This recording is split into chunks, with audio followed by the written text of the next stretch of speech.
গণঅভ্যুত্থানে শহীদ ও আহতদের সম্মানে কুমিল্লায় চলছে জুলাই সমাবেশ। বিস্তারিত জানাতে জেলার টাউন হলে আছেন সহকর্মী ইশতিয়াক আহমেদ। সরাসরি যাচ্ছি তার কাছে।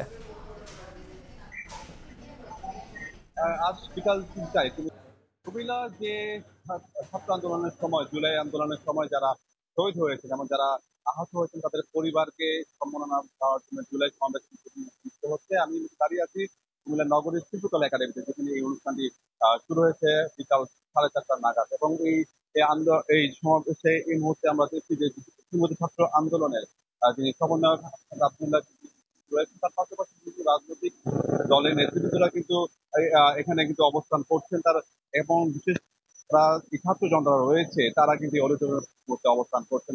আমি জানিয়ে রাখতে চাই যে কুমিল্লায় 313 জন আহত পরিবার এবং 38 জন শহীদদের পরিবার কিন্তু এই মুহূর্তে তারা অবস্থান করছেন। তাদেরকে কিন্তু অনুষ্ঠান শেষে তাদেরকে সম্মাননা দেওয়া হবে বলে আমরা জানতে পেরেছি।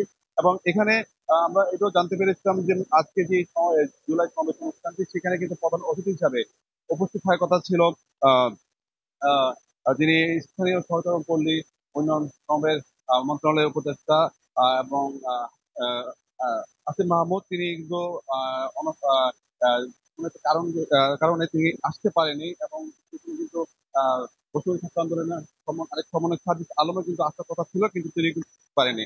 এবং অনুষ্ঠান শুরু হওয়ার পর থেকে আমরা যা দেখেছি, যারা বিশেষ করে এই ছাত্র আন্দোলনের সময় যে আহত যে স্বজনরা, অর্থাৎ আহত যে স্বজন এবং যারা শহীদ হয়েছেন, তাদের যে স্বজনরা কিন্তু এখানে বক্তব্য দিয়েছেন। এবং তারা কিন্তু বলছেন যে আজকে প্রায় 11 মাস হওয়ার পরও কিন্তু যারা এই ঘটনার সাথে জড়িত ছিল, তারা কিন্তু এখনো বিচারের আওতাধীন আনা হয়নি। এবং বিশেষ করে যে ছাত্র আন্দোলনের যে মামলাগুলো হয়েছে, সেই মামলাগুলো যে চার্জশিট, সেগুলো কিন্তু করা হয়নি বলে আমরা জানি। এই মুহূর্তে আমরা দেখছি যে হাসান আব্দুল্লাহর সাথে যে জুলাই আন্দোলনে যারা আহত হয়েছেন এবং যারা শহীদ হয়েছেন, তাদের পরিবার বা স্বজনরা কিন্তু হাসান আব্দুল্লাহর সাথে স্টেজে উঠে কথা বলছেন।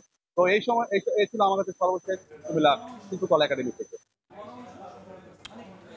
জুলাই সমাবেশের সবশেষ নিয়ে আমরা সরাসরি ছিলাম কুমিল্লায়।